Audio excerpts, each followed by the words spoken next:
Hello, everyone. Welcome back. This is Eugene Sachs for GameCritics.com, coming to you again with another interview, since we have been kind of on a kick for interviews here lately.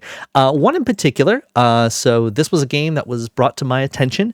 It was an automation game, which is not a genre I'm most familiar with in the world, but definitely the visuals and the vibe, that'll make sense in a minute, for this game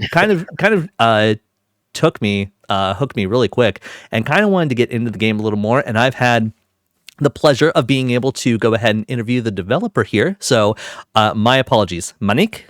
Yeah, you got it super close, Monik. But okay. I've heard every pronunciation under the sun that sometimes I forget how to say it, so you're spot on. All right, perfect. So yes, Monik Bot, thank you so much for joining me here. Of course. No, thanks so much for inviting me. Excited to be here. Yeah. So why don't we get started with the easy questions? So what got you into games, and what got you into gaming as like a hobby? Yeah, I mean, I think my earliest memories I have are sitting next to my brother, watching him play StarCraft and Max Mechanized Assault on the PC and Descent. And so I fell in love with technology and games from that point onwards, and played a lot of genres, but I always tended to go towards strategy, RTS, simulation games. And that's why I've been, about the story of Future Vibe Check, I feel like there's been this emergence of buildy, crafty automation games over the past decade. And I love that. And another big part of my love since pretty early life has been music. And I figured, how about we combine both? Yeah. And that's really how the genesis of Future Vibe Check happened. Gotcha. Okay, very cool. Because yeah, like I said, I haven't been the biggest into automation games kind of myself, so I definitely, after I played yours, took a deep dive in kind of some of the other big names out there, just so I can get a little more familiar with it myself. And it sounds like it's mostly just the love of those games, essentially, is what kind of made Future Vibe Check, and your love of music, it sounds like, too. Do you actually have like a background in music yourself, or? Yeah. I feel like the three biggest hobbies in my life that have sustained me have been music, video games, and philosophy, like weird esoteric Eastern philosophy. So I'm like, this is kind of a love letter to a younger version of myself, of like what I would love if I was playing this when I was younger. So yeah, I played music all my life. So I own like a bunch of instruments, play piano, guitar. I own the djembe, a ukulele, a sitar, a banjo, a bunch of random stuff. I can only really play guitar well. I would only say that. And I wish I could sing. I wish I was a vocal. Can't. Only my mom thinks I'm a good singer, and my wife. But it's something I wish I could do. But this has been a way to reconnect with that early part of myself, because I feel like after college I didn't really get time to play music at all. Yeah. Because there's no one to play with, and I was in a really small rinky-dink apartment in New York, so I had none of my instruments with me. So this was a way to kind of reconnect with my musical past in a way. Gotcha. Yeah, I also grew up playing music as well. I only had trumpet as far as the instrument that I actually played a lot of. Dabbled a little bit in guitar there near the end of high school, beginning of college, but I never really threw myself into it. I kind of wish I did, because that would have been a good skill to have. But always have liked all kinds of different kind of music as well, so I completely get the music thing behind it. So I guess tell me what was the inspiration for wanting to get into game development? Was it just that love for all of these things and the thought of, hey, what can I do to put them all together? Or was there something else that triggered that desire? Yeah, I think it was a few things. I felt like, so I was at a change in my career path. I'd spent a decade in healthcare startups. So I'd built a healthcare startup for nearly a decade, went through that entire journey, and kind of very gratefully and luckily that journey went well. So I was kind of confronted with this path of what I want to do next. And for me, the big driving force in my mind was I want to build something that a younger version of myself would have loved. And it's like games were the answer. Yeah. And it was a completely different creative direction for me to learn something new, try something new, and just combine the things that I spent most of my time with outside of work, which was games and music. So that was one big area that I wanted to explore, was giving something back. The second big thing was I felt like I would spend so much time in these building games and crafting and automation games, but that investment never translated to the real world. Like I would build these massive factories, and like it would be cool, it'd be awesome, love those games, but I'm like, okay, music is so universal. Imagine if what you built and spent so much time investing in could be experienced in the real world and could be shared with others in the real world.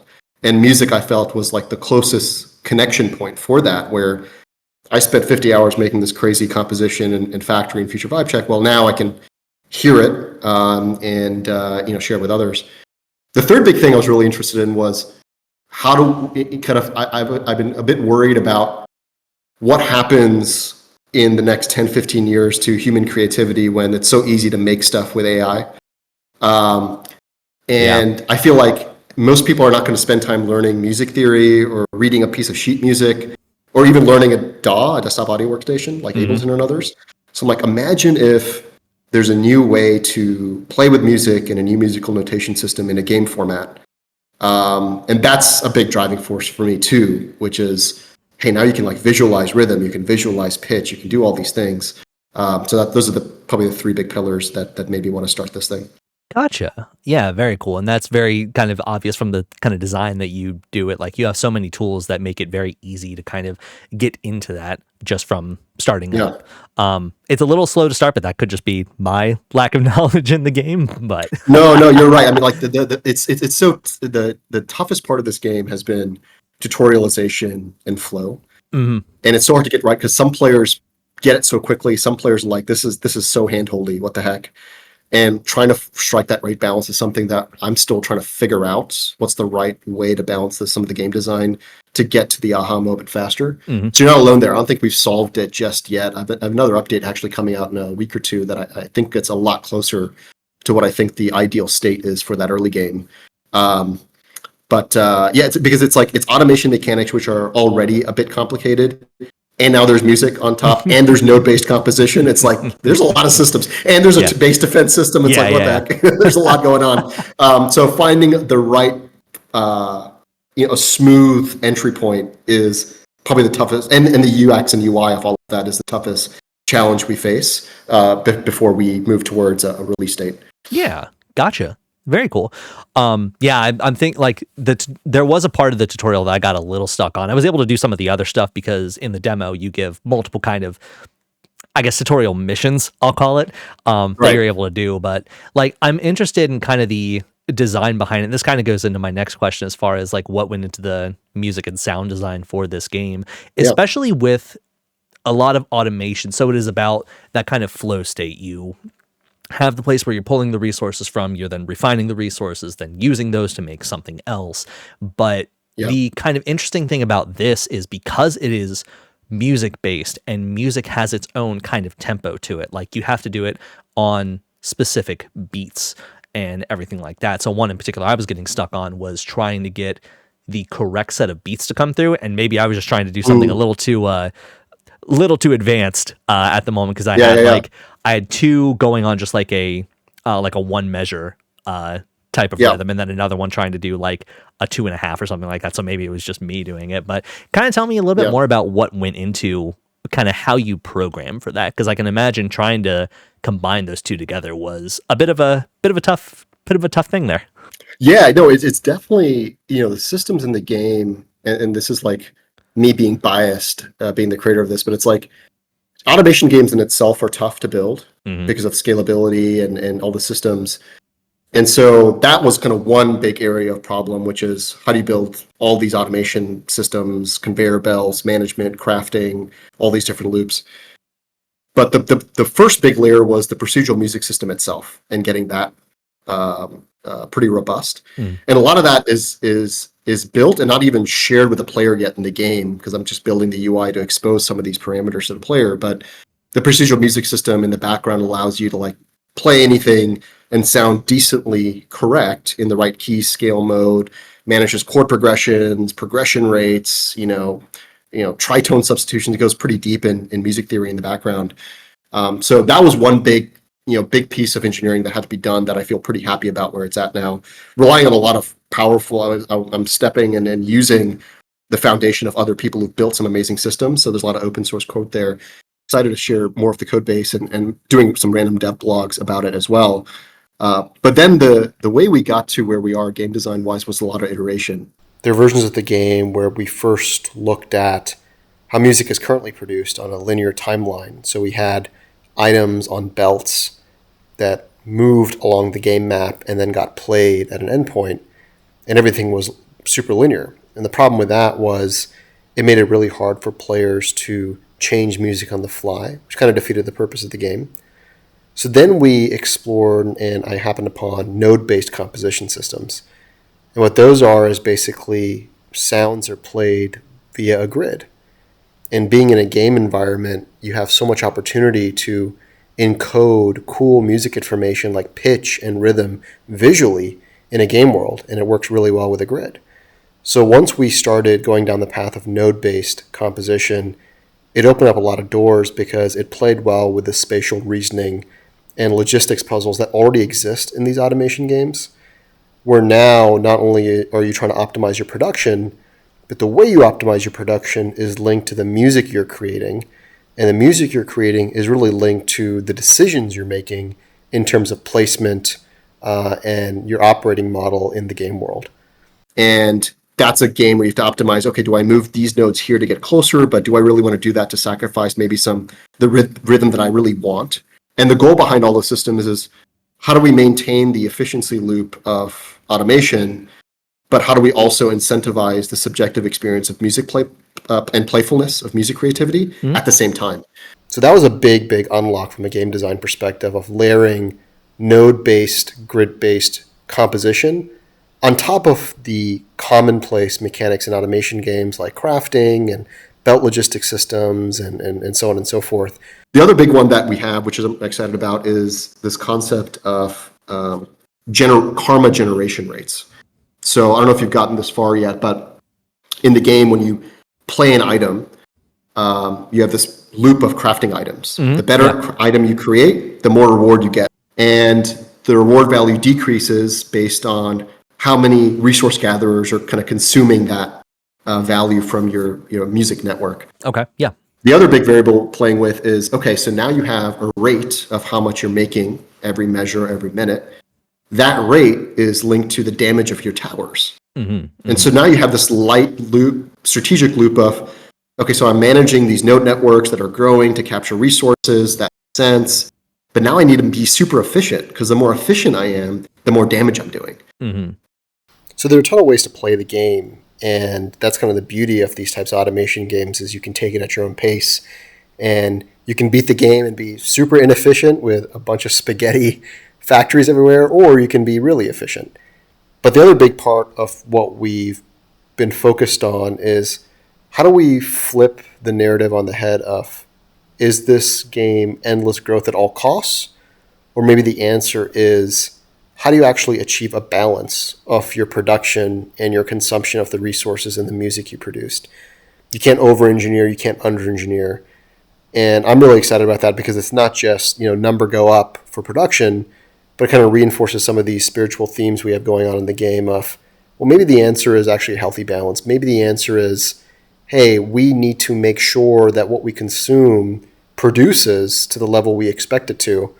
And endless growth at all costs might not be the ultimate solution for what we're trying to achieve in the game, let alone the world. So I'm pretty excited about how players interact with these systems that are all interconnected. You can't grow and gather resources without subtracting a level of your reward resource. You can't defend without subtracting a level of your rate. And so you have to balance all of these while you're managing the music you want to produce and hear at the same time.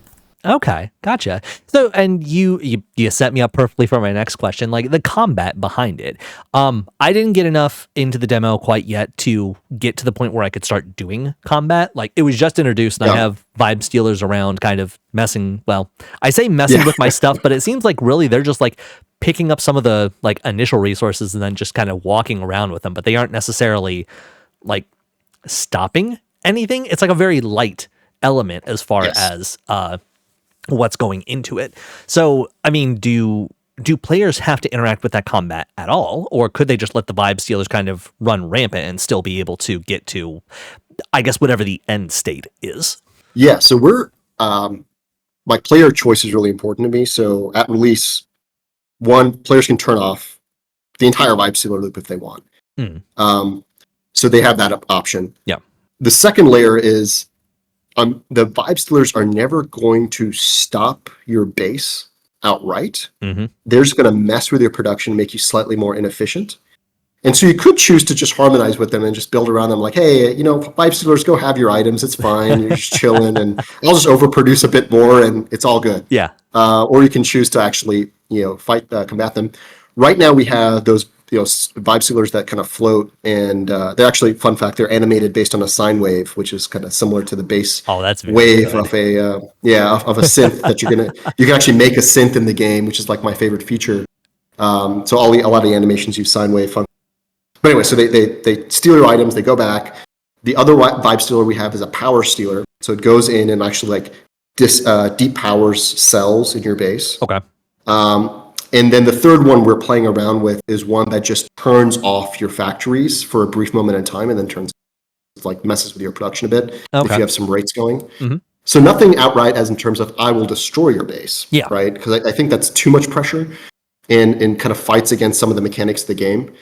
I wanted the vibe stealers to be here is one, for me, I was like, I like tower defense games. I'm like, oh, it'd be so cool if your music drives tower defense.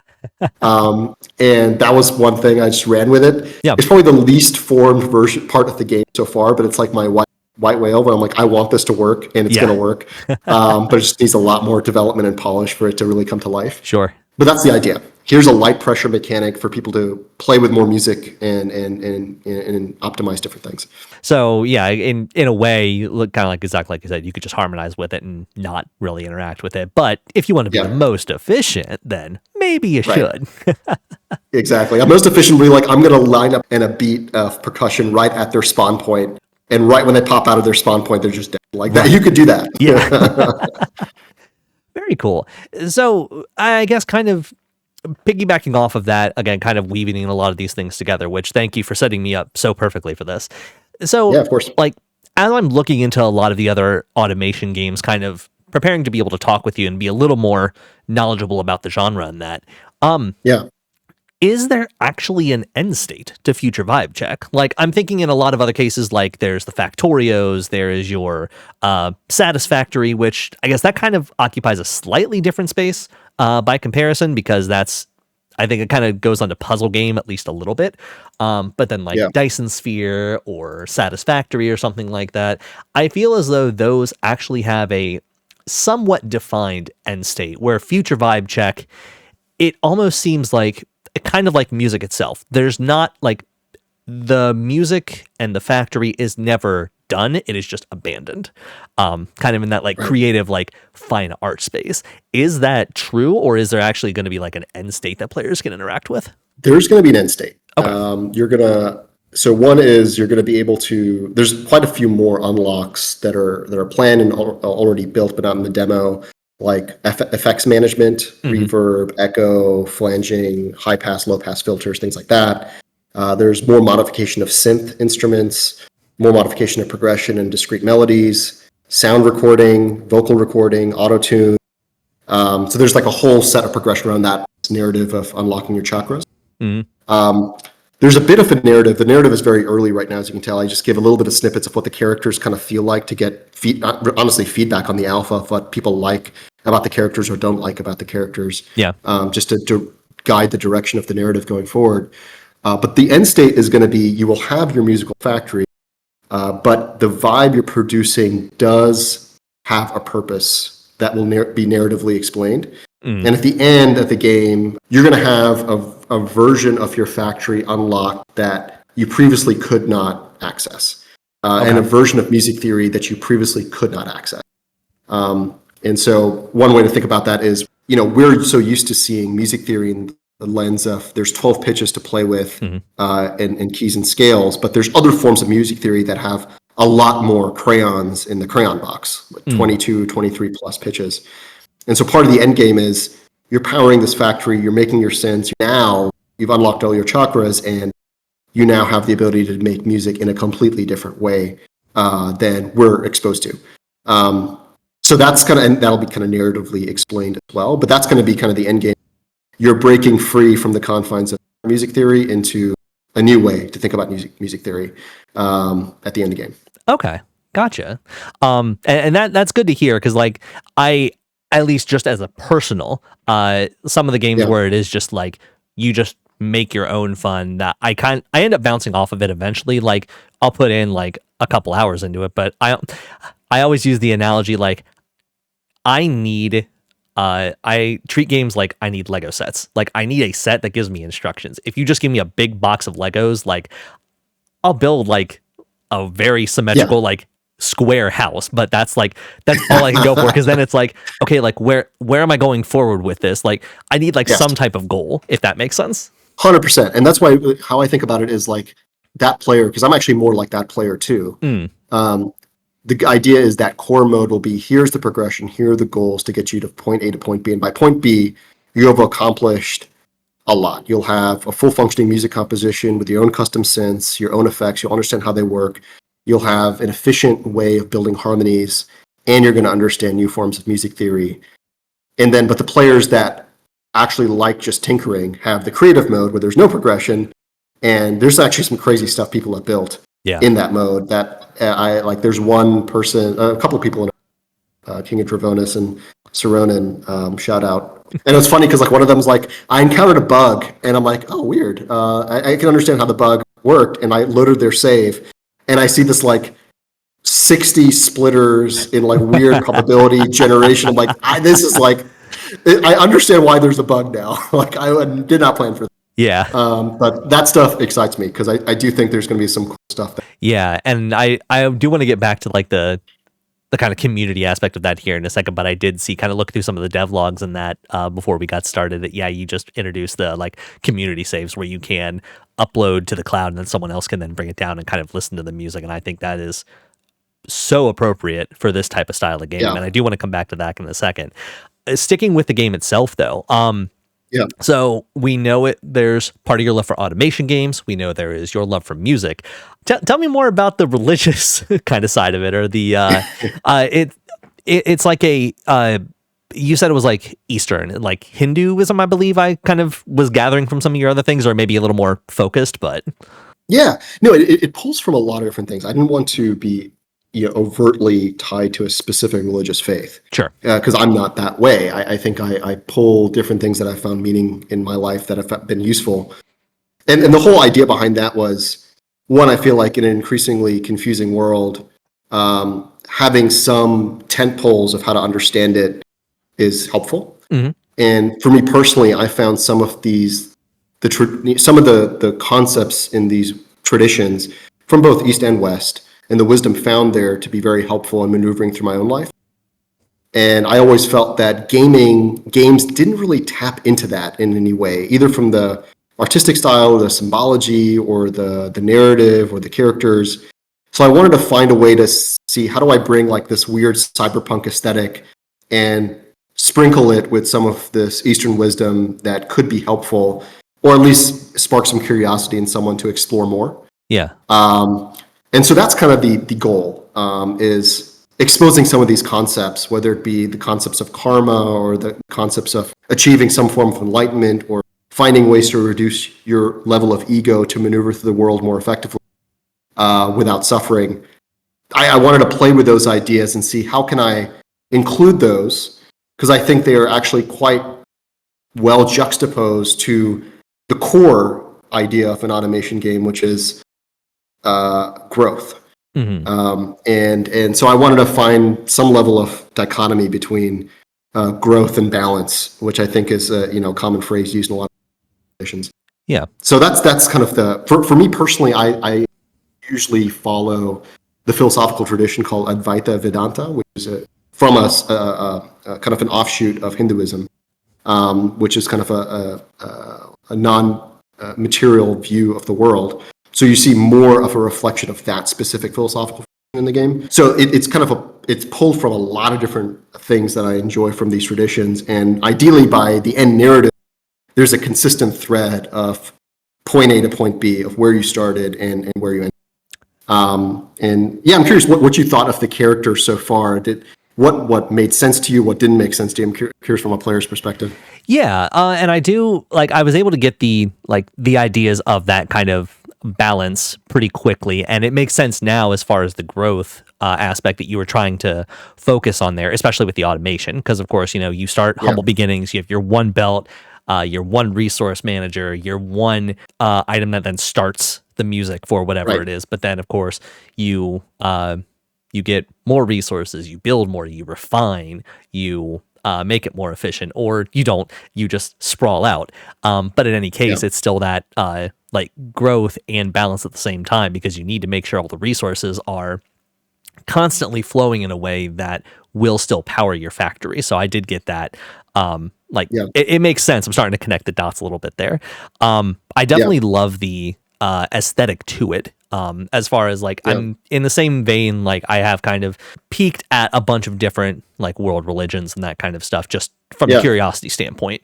And especially like thinking to your point, as far as games don't really show that off very well. Like a lot of them are like edutainment games, right? Like I'm thinking of one in particular, like Super Noah's Ark, which is like a Doom clone essentially, but it is just Noah going through the Ark, right? And I think a lot of them kind of go into that way, or they go almost the complete opposite, like Saturday morning supervillain, essentially. Like I'm thinking the Bayonettas of the world, where it is, yes, you are fighting angels or devils or something like that, but they are so over the top. But Future Vibe Check does seem a little more grounded in a way. Exactly like you said, like not necessarily for one individual religion, but it is very easy to understand, and it is more, I guess, realistic is the best way to say it. Like it's not over the top. It is just like the everyday kind of thought. As far as the characters specifically, like I'm seeing in your background here, DJ Otter. DJ Otter. That character is great. I love DJ Otter. That's awesome. I have a lot of plans for him. He's a little mischievous. You got to watch out for DJ Otter. He is. You never know. and I was kind of going to a couple of different videos, kind of seeing like what else you've talked about with other people, and I stopped pretty quickly because I'm like, no, I just want to kind of go in this as blind as I can. But I wanted to kind of get an idea from you as far as like, so there's the Infinite, which is kind of the like omnipresent, just kind of like, hey, just let them do their thing and see what comes of it. Right. You have that kind of black spirally, like, I guess, character with its own gravity in that, and he kind of argues a little bit with DJ Otter. Like, where did that, I'm assuming there's some inspiration behind that as far as maybe from a religious standpoint specifically. Yeah, absolutely. So, the DJ Otter and the conductor are basically, they're basically taking the form of something from the Buddhist concept of the Bodhisattva, which is basically someone who has, in their own mind, achieved some level of enlightenment, but has chosen to stay on the material world to teach others or serve others. Mm-hmm. So they haven't reached full enlightenment Buddhahood, but kind of one step below. And I'm oversimplifying it, but that's kind of a core idea. Yeah. And so the idea behind there is that they have a bit of an antagonizing relationship because they both reach that level through different means, and both are trying to teach us something to get to the next stage. But they both have their own issues in how the other teaches us. And so they are the spiritual concept of the Bodhisattva, and this is why they're a bit of a interesting, odd relationship where DJ Otter is this more childlike mischievousness, playfulness. The conductor is this more like intellectual, formulaic, individual and character and personality trait. The Infinite is kind of, here's the level of I am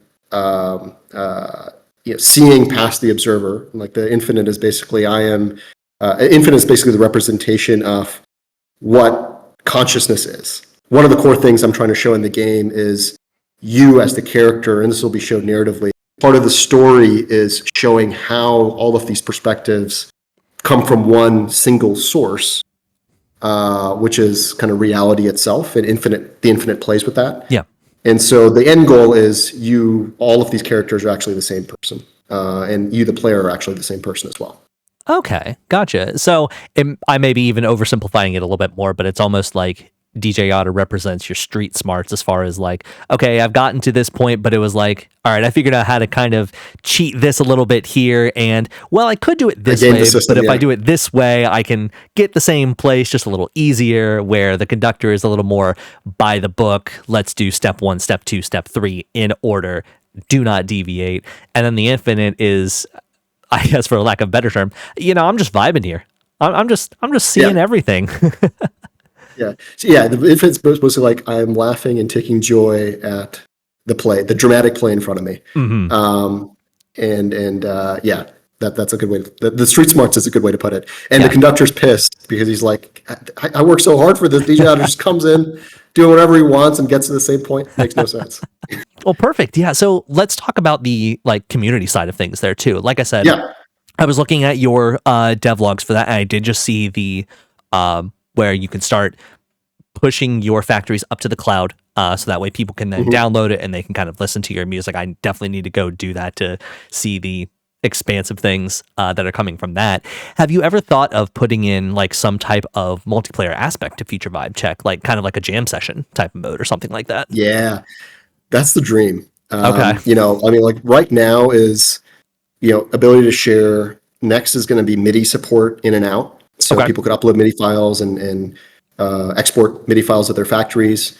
And that'll come with a lot of cool stuff because then it's all the, Well, perfect. Yeah. So let's talk about the like community side of things there too. Like I said, yeah.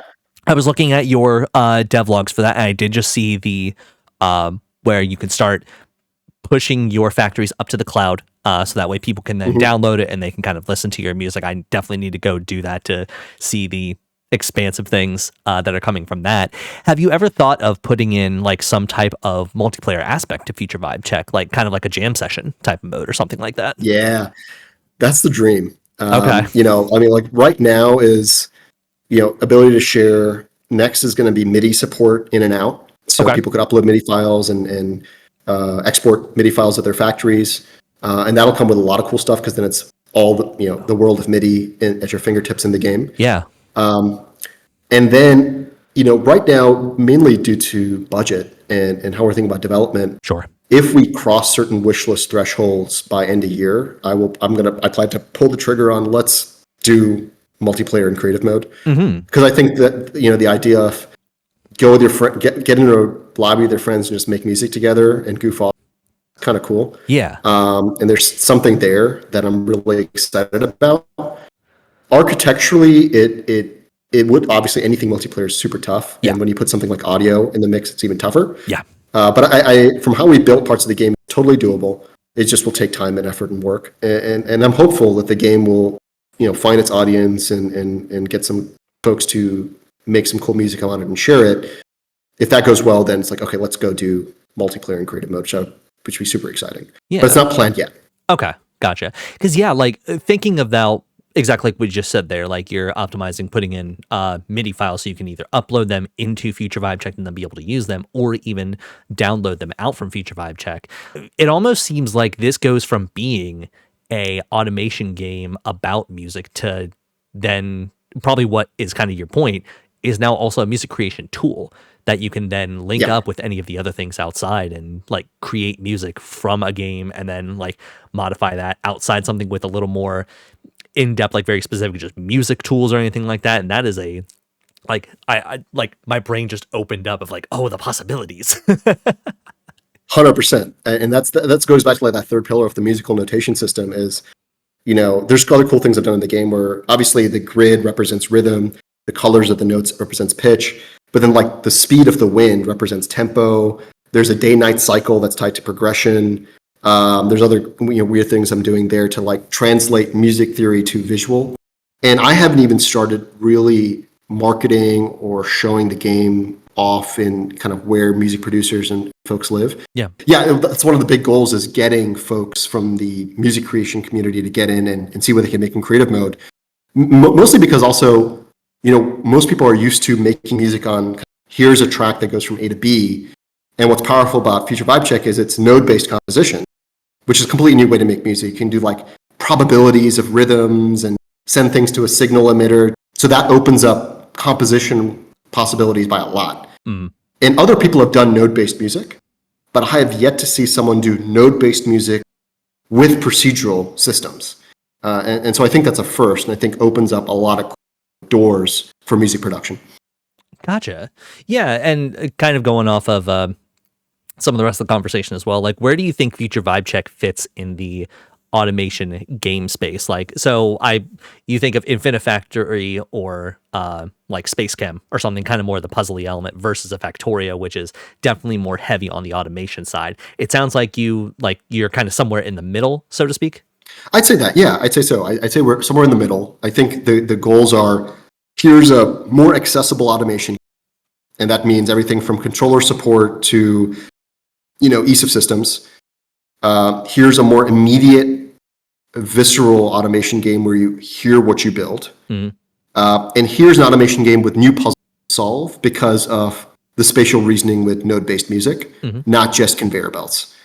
And I feel like those are the three ways that we're differentiating. I think there are other ways, like the narrative and the aesthetics. I feel like a lot of automation games sometimes feel to me like it's always like the sci-fi base or like the kind of the planet in the desert.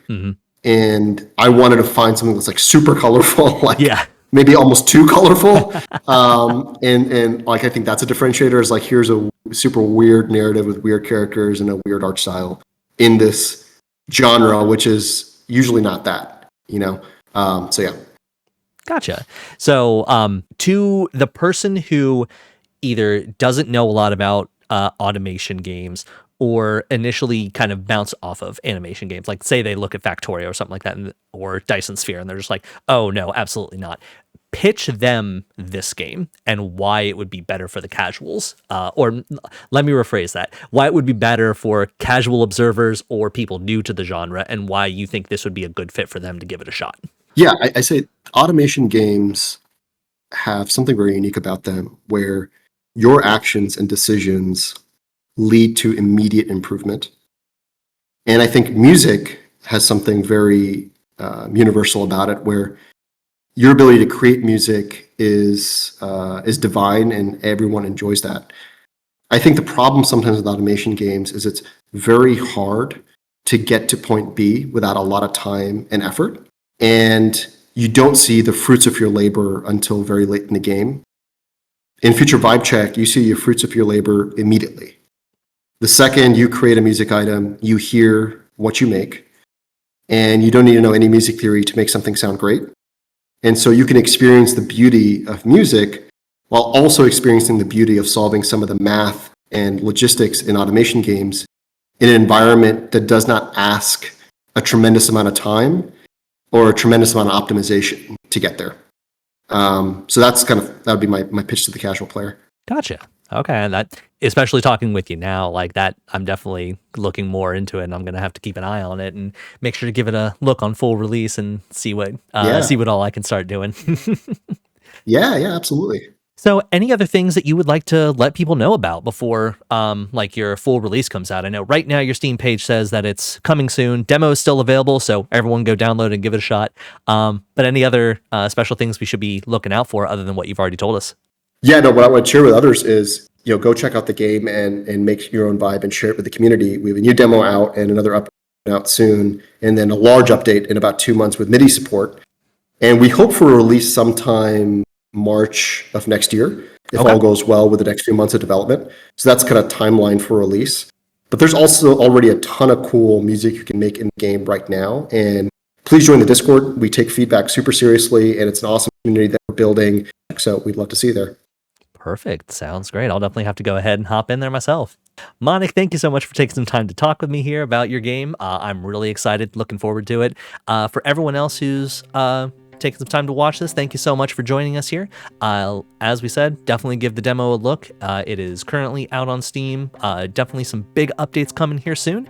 And keep an eye on the GameCritics.com channel here for more trailers, more reviews, and more future interviews coming up here soon. Again, Monik, thank you so much. Thank you so much. Really appreciate it.